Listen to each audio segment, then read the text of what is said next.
Is you're pacified when you're viewing it, although your nervous system is reacting back and forth. But when the thing goes off, your nervous system is still reacting, but the information field has stopped.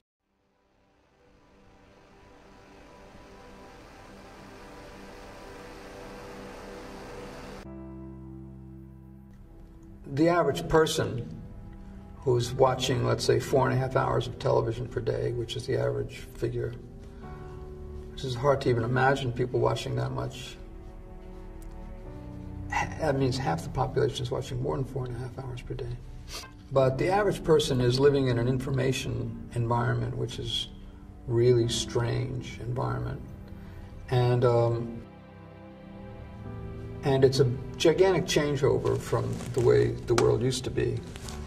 And I can remember when I was a child, for example, I lived in a suburb. Well, it was actually kind of rural to begin with. Then it turned into a suburb later on. But it was pre-television. And I can remember coming home and having nothing to do. And so I'd play with the dog, or I'd go out in the backyard. And eventually I would sink into a kind of a boredom, you might say, or a sort of like nothing to do. And so that bottom space of nothing to do was in some ways the root of creativity, because it's from there that you say, well, I'm going to do something now. I think for the most part now, people, and children in particular, will just flip on the TV at that point, or music.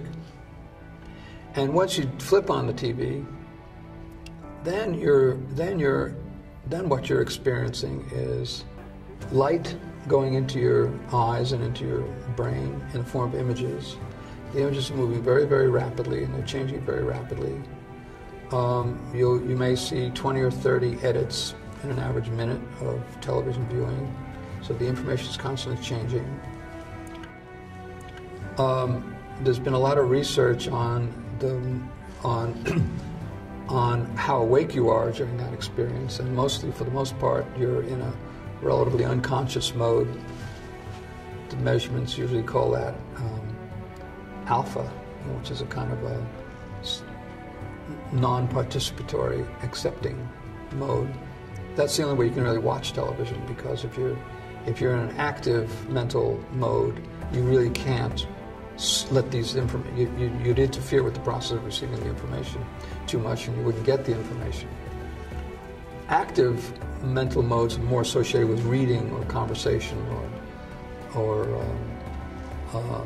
doing things. It's you couldn't read and be an alpha, for example. It wouldn't work. You have to be in what's called delta, or is it beta? I can't remember now anymore. So the child, let's say, sits for very long hours, receiving information that's sent from somebody else, thousands of miles away, very rapidly moving information field. And there's been a lot of research on how that causes hyperactivity among kids. People are wondering why there's so much hyperactivity now. And the researchers find that process of receiving rapidly moving information, especially when the information may be violent information, or in other ways intended to be stimulating information,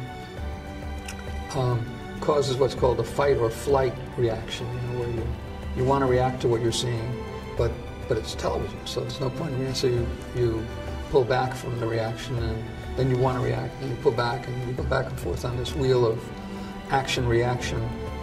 And